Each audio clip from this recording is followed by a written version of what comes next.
Olá e bem-vindos. Hoje a gente vai mergulhar numa ideia que, olha, mexe com todo mundo. O que é, afinal, ter sucesso? Uma pergunta que parece simples, mas não é, né? Nada simples. Parece que a gente cresceu com um roteiro bem definido, sabe? Acumular coisas, subir rápido na carreira, ser sempre competitivo. Só que esse roteiro, parece que tá falhando para muita gente. Exato. E é sobre isso que a gente vai conversar, usando como base uns trechos do livro Sucesso Integral, Mente Tranquila e Ambição Lapidada, do Gevandro Barros. Um livro bem interessante. Muito.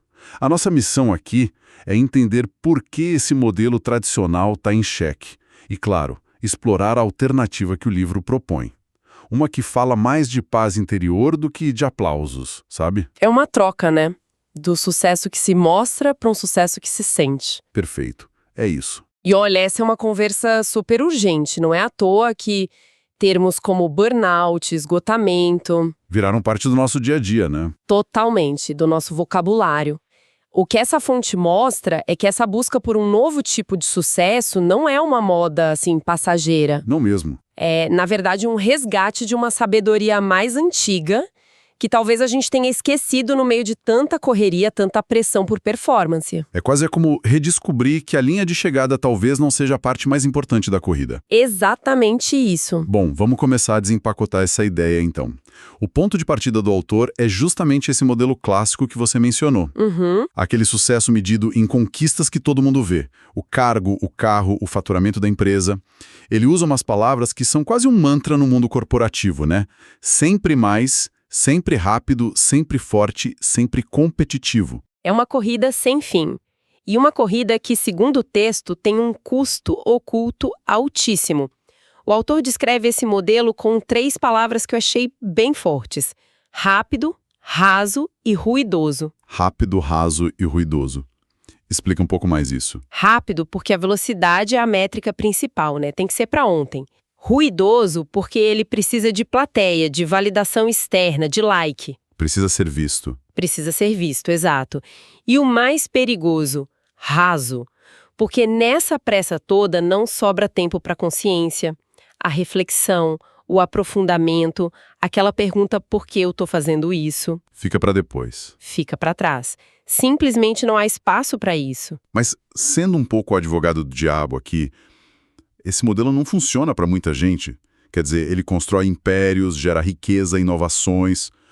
Onde é que o autor diz que a conta não fecha? A conta não fecha no indivíduo. Essa é a dualidade central que o texto aponta de uma forma muito, muito clara. Aham. Ele diz que esse modelo produz muita conquista, mas gera pouca paz. E aí vem aqueles paradoxos que a gente vê todo dia. Tipo, Ele constrói empresas, mas adoece pessoas. Ele entrega status, mas rouba o descanso. O autor argumenta que esse modelo ele não resiste ao silêncio. nossa, isso é forte. No momento em que a pessoa para, num fim de semana ou em umas férias forçadas, o vazio aparece. E é por isso que a gente vê exemplos tão marcantes que o livro cita, de profissionais brilhantes que chegam ao topo completamente esgotados. Ou aquelas pessoas que conquistam o que achavam que era o sonho, né? E descobrem que não tem nada lá. Exato, descobrem um vazio. É a famosa crise dos 40, dos 50, que agora parece que está chegando cada vez mais cedo, né? A pessoa olha para trás, vê um rastro de conquistas, mas, sei lá, não se reconhece mais ali. Exatamente.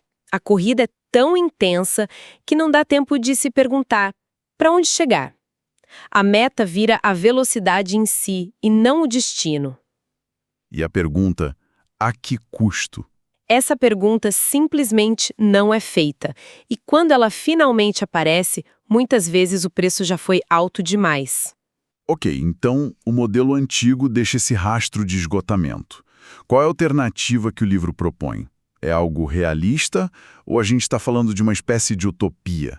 Algo meio inatingível no mundo real? Então, é aí que a análise fica realmente interessante. O autor descreve o surgimento de um novo tipo de sucesso que, curiosamente, emerge de forma silenciosa. Silenciosa? Como assim? Ele não busca as manchetes, não precisa de validação de fora, não se mede por rankings. É uma mudança de eixo, do externo para o interno. E o texto descreve as características desse sucesso de uma forma quase poética. Sim, eu anotei algumas frases aqui. Ele fala que é o sucesso que cabe em uma mente tranquila. Linda essa imagem, né? Muito. E também que não exige sacrificar a saúde, que não necessita atropelar vínculos. E a que mais me pegou foi que não precisa ser provado. Essa é a chave da virada. É muito forte, porque a gente vive na era de provar tudo, o tempo todo, nas redes sociais. Exato. A necessidade de provar algo para os outros é um motor movido à insegurança, né? Quando essa necessidade desaparece, a energia pode ser usada para construir algo genuíno. Faz todo sentido. E isso nos leva à frase que, para mim, resume toda a filosofia do livro.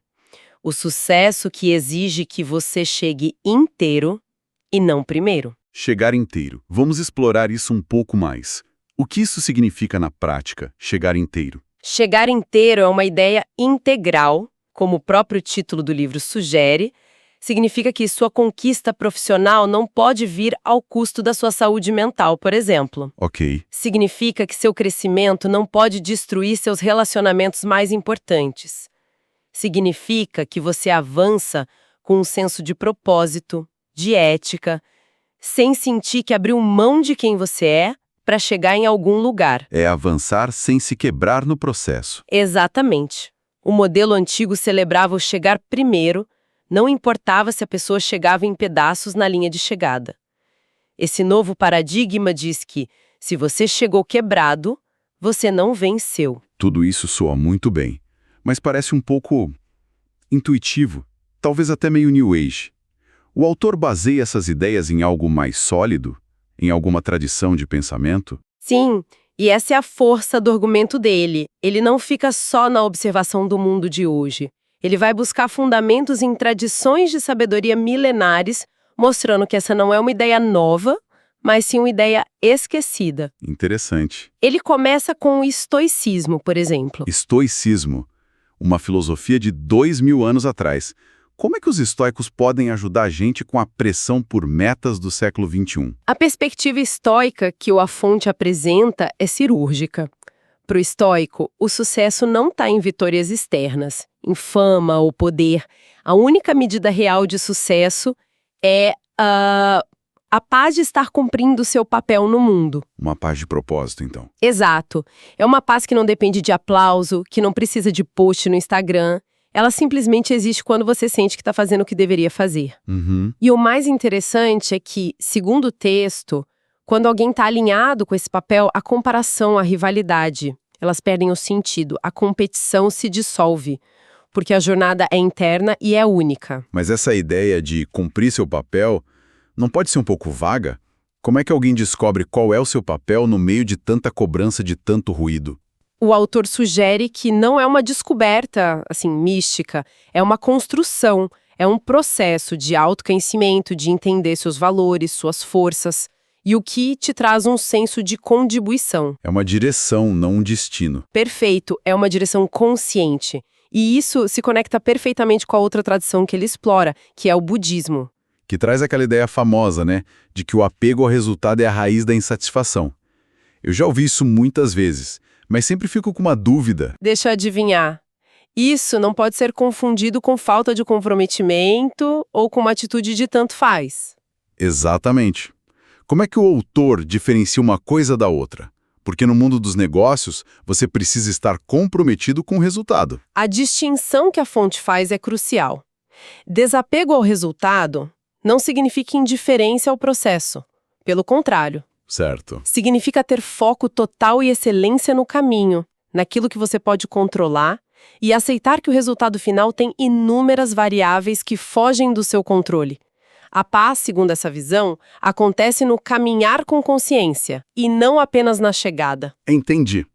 O resultado vira uma consequência. Uma consequência natural de um processo bem feito, e não uma fonte de ansiedade e sofrimento. Faz sentido.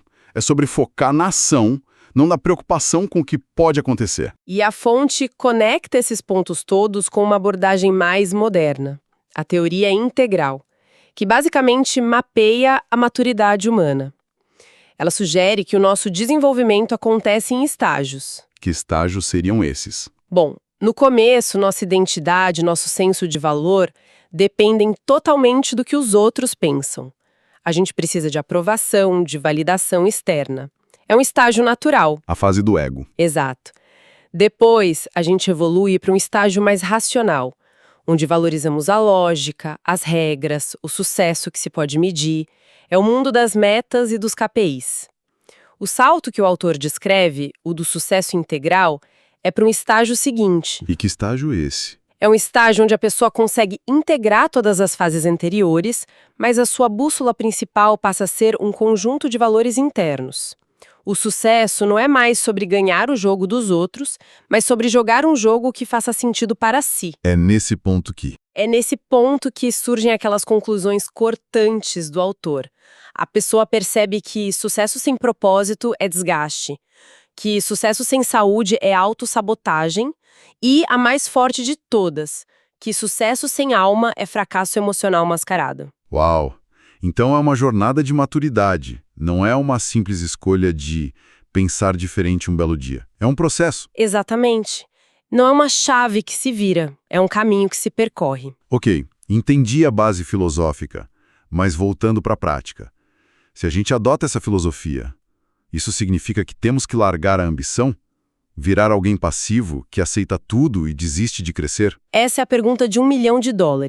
E o livro é muito claro sobre isso.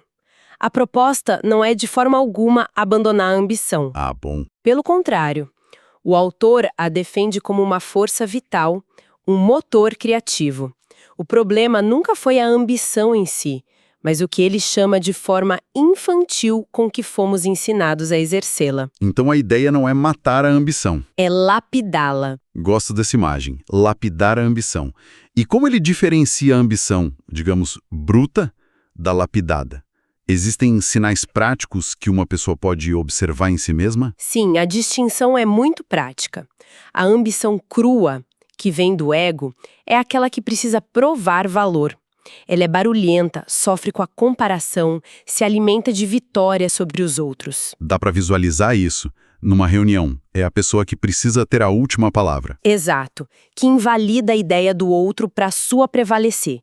E quando recebe um feedback, ela fica reativa, se sente atacada pessoalmente. Já sei de quem você está falando. Todos nós conhecemos alguém assim. E a lapidada? Ela consegue celebrar genuinamente. Ela não busca o destaque, busca a contribuição. Não é sobre não querer crescer. Não. É sobre como e por que se quer crescer. A motivação muda da necessidade de provar para o desejo de servir ou de criar algo de valor. Isso me leva ao que parece ser o ponto final do argumento dele. A ideia de que o sucesso real é vencer o próprio ego. Ele descreve a vitória sobre os outros como frágil e infantil. Exatamente. Porque sempre vai ter alguém para superar. É um jogo infinito e exaustivo. Vencer o próprio ego, por outro lado, é o começo da verdadeira liberdade. E o ego seria o que exatamente nesse contexto? O ego, como descrito na fonte, é essa voz insaciável dentro da gente que quer mais reconhecimento, mais controle, mais validação. É uma voz bem barulhenta. E onde há esse barulho todo, não pode haver paz. E vencer o ego soa como uma batalha para a vida toda. O autor dá alguma pista de como começar essa jornada? Ele sugere que não é um evento único, uma grande vitória, mas uma prática diária, feita de microvitórias. Pequenos passos. Pequenos passos. É a escolha consciente de não reagir à provocação de um concorrente nas redes sociais, é celebrar a promoção de um colega sem sentir inveja, é admitir um erro em público sem sentir que seu valor diminuiu. É escolher ouvir em vez de precisar falar. Perfeito.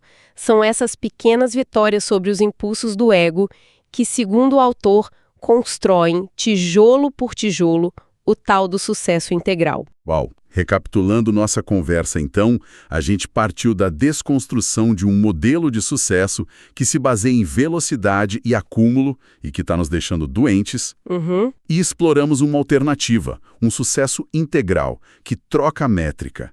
A ideia central que fica para mim é esse convite para mudar o objetivo, de uma mentalidade de chegar primeiro para uma de chegar inteiro. E essa reflexão, no fundo, oferece uma lente nova para que cada pessoa possa avaliar as próprias escolhas, a própria jornada de carreira e de vida. Sim, ela nos convida a fazer aquelas perguntas que o modelo antigo ignora.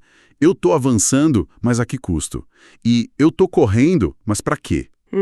Não é sobre julgamento, é sobre trazer mais consciência para o caminho que a gente já está trilhando. Perfeito. E para encerrar, como sempre, a gente deixa uma provocação final para reflexão. A fonte nos desafia a trocar a velocidade pela integridade.